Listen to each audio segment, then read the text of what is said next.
Dari itu, apa yang saya nak katakan, adakah Barisan Nasional atau UMNO menang? Saya tak nampak langsung. Tak ada wow faktor pun UMNO ini tak menang. Pertama, saya katakan bahawa pada tahun 2018, 24 tahun, doktrin yang dilakukan oleh parti-parti pembangkang khasnya, dahulunya Pakatan Rakyat, kini Pakatan Harapan, doktrin UMNO ini, parti perompak, penyamun dan pencuri, sudah melekat. Sudah melekat dan sampai menyeluruh kepada rakyat. Barisan Nasional kena faham, DAP sendiri ada 42 kursi dan dia tidak akan menurun. Pihak PKR yang asalnya ada 52, sekarang tinggal lebih kurang 46 dan 41 kursi. Mereka dah ada 80 kursi menunggu untuk menambah kursi lagi 40, menjadikan 120. Jadi banyak orang tak yang jelas juga bahawa mungkinlah antara sebabnya Ismail Sabri tahu dan sedar bahawa jika parlimen ini tidak disegerakan dibubarkan, beliau seolah-olah jadi boneka, jadi budak suruhan kepada presidennya, sehingga dia tak boleh buat kerja apa-apa. Dari itu, apa yang berlaku ialah, saya rasa Ismail Sabri juga berpendapat bahawa sama-sama putih mata. Aku tak jadi Perdana Menteri, kau Ahmad Zahid pun tak jadi Perdana Menteri.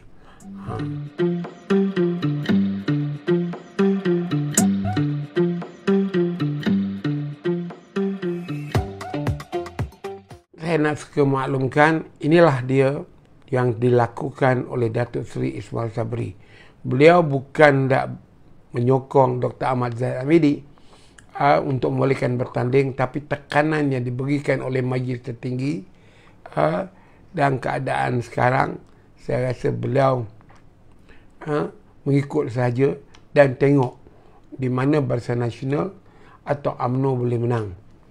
Saya nak katakan kepada tuan, apa yang doktrin yang dilakukan sejak tahun 1998, sekarang 2022, sudah hampir 24 tahun. Doktrin yang dilakukan oleh parti-parti pembangkang khasnya, dahulunya Pakatan Rakyat, kini Pakatan Harapan, doktrin UMNO ini, parti perompak, penyamun dan pencuri, sudah melekat. Sudah melekat dan sampai menyeluruh kepada rakyat. Dari itu, tidak ada pertanda Barisan Nasional dapat melawan doktrin itu.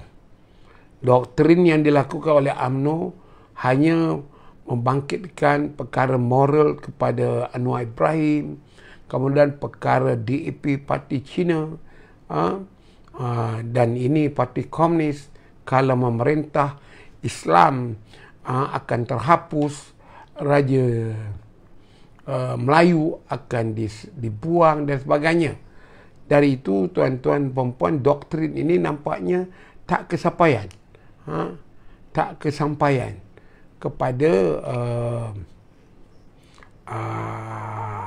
apa dia panggil?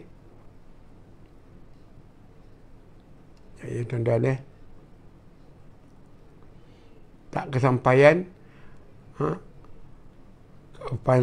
doktrin mengatakan UMNO ini sebagai parti yang demikian tu tak kesampaian.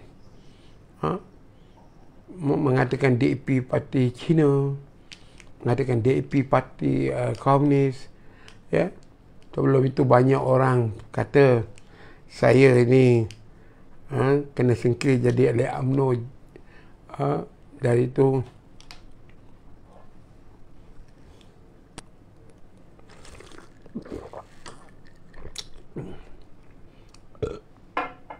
meroyan. Saya tak meroyan pun. Sebab saya tak bercita-cita nak jadi wakil rakyat, nak jadi ketua bahagian UMNO. Saya hanya hilang kelayakan. hilang kelayakan sebagai ahli UMNO, untuk pergi ke mesyuarat UMNO, pegang jawatan dalam UMNO, nak jadi calon. Itu saja. Jadi perlu apa saya nak meroyan? Tak ada sebab pun saya nak meroyan.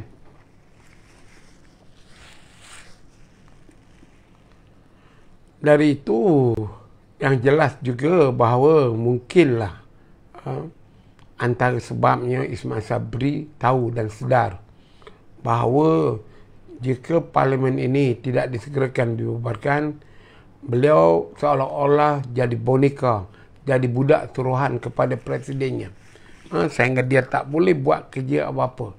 Dari itu apa yang berlaku ialah beliau membubarkan ini kerana tahu bahawa beliau tidak lagi akan menjadi Perdana Menteri.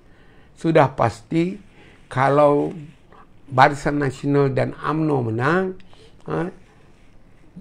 Ahmad Zahid Hamidi, seorang yang turun naik mahkamah, akan dilantik atau dipilih menjadi Perdana Menteri. Jadi itu, tuan-tuan dan perempuan semua, terserah kepada rakyat, mahukah seorang Perdana Menteri yang menerima wang rasuah berjuta-juta ringgit diakui di dalam mahkamah, pecah amanah Yayasan Akal Budi, mengeluarkan duit untuk membayar bil-bil peribadi keluarga mereka. Jadi terserah pada rakyat. Dari itu saya rasa Ismail Sabri juga berpendapat bahawa sama-sama putih mata. Aku tak jadi Perdana Menteri, kau Ahmad Zahid pun tak jadi Perdana Menteri. Dari itu, apa yang saya nak katakan, adakah Barisan Nasional atau UMNO menang? Saya tak nampak langsung. Tak ada wow faktor pun UMNO ini tak menang. Pertama, saya katakan bahawa pada tahun 2018 ada 124 kawasan parlimen Barisan Nasional kalah. UMNO sendiri menang hanya sekadar 86 kursi. Masa itu termasuk Sabah dan Sarawak. Kemudian itu bertukar. Ada yang lompat sana, lompat sini. Akhirnya UMNO ada 37 kursi saja sekarang. 38 seorang meninggal. Dari itu, di mana yang saya sebut celah bedahnya BN ini boleh menang. Saya tak nampak BN ini boleh menang. Kerana 124 kawasan parlimen yang tewas itu dulu, hanya yang dapat diambil balik waktu pilihan raya kecil ialah Tanjung Piai dengan Cameron Highland. 2 kursi saja. Ya? Jadi maknanya 122. Jadi ada 100 lagi di luar.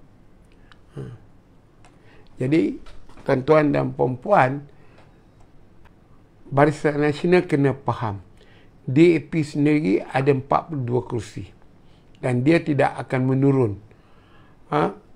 Pihak PKR yang asalnya ada 52, sekarang tinggal lebih kurang 46 dan 41 kursi. Mereka dah ada 80 kursi menunggu untuk menambah kursi lagi 40, menjadikan 120. Jadi banyak orang tak tahu bahawa BN atau UMNO tak akan bertanding di Sarawak, kerana Sarawak tidak lagi ada Barisan Nasional. Dari itu, daripada 222, Barisan Nasional menang bertanding 191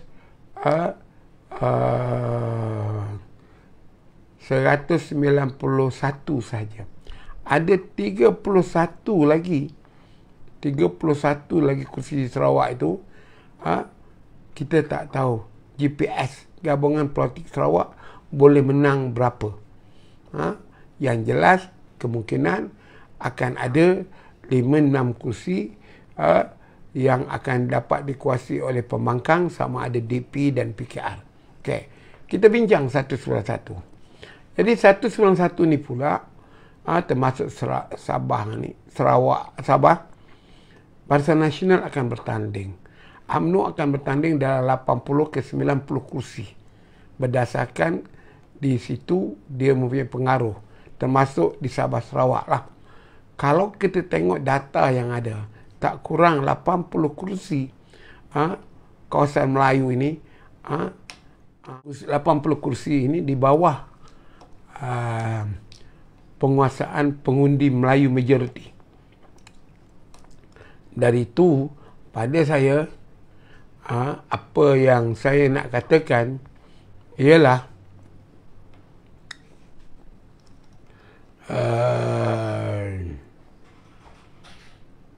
Barisan Nasional ini, daripada 80 kawasan Melayu ini, dia kena berkongsi pula dengan parti lain, khasnya Pakatan Harapan yang mengandung PKR, Amanah dan DAP.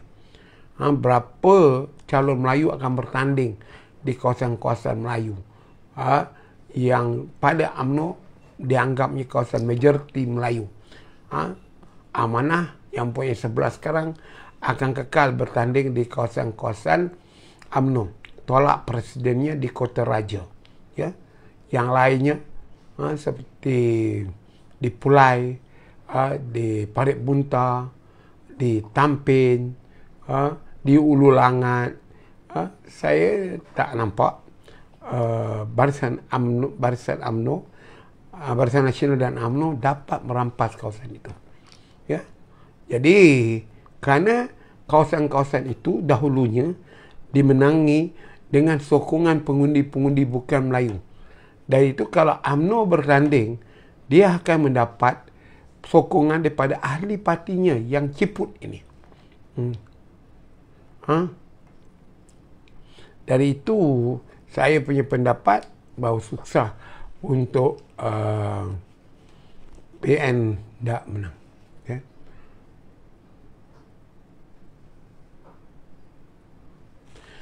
Saya perlu nak jawab podcast di Paris, analisa Datuk tidak termasuk dengan permainan SVR. Jadi jangka ramai yang tidak akan mengundi disebabkan faktor cuaca. Adakah akan ada undi rosak atau undi tangan gelap?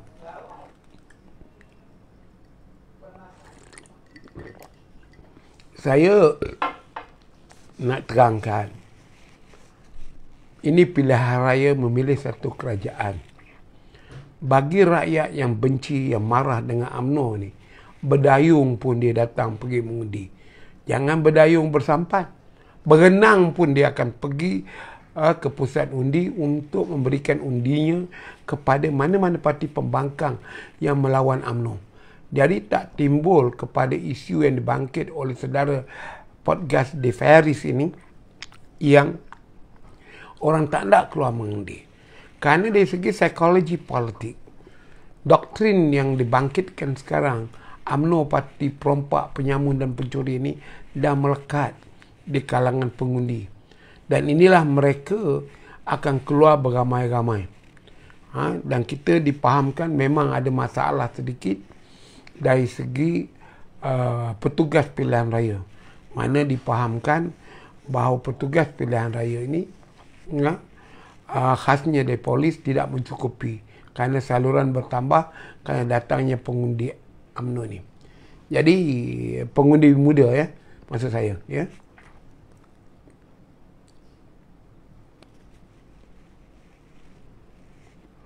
Jalak Lenteng kata UMNO akan menang.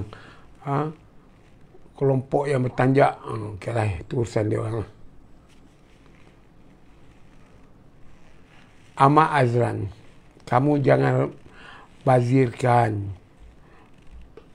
anugerah perlembagaan, pemberian perlembagaan kepada kamu. Kita sebuah negara merdeka dan berdaulat. Jaminan dalam perlembagaan, orang seperti kamu dan saya diberi hak mengundi. Dari itu pergi mengundi. Buatlah pilihan sendiri. Kalau kamu pro kepada UMNO, maka kamu tak mau mengundi, kamu pergilah memangkang UMNO tu. Kau menambahkan kursi UMNO. Tapi kalau kamu marah, kamu undilah siapa calon pembangkang yang mungkin lebih pada 2 orang bertanding dalam kawasan itu. you.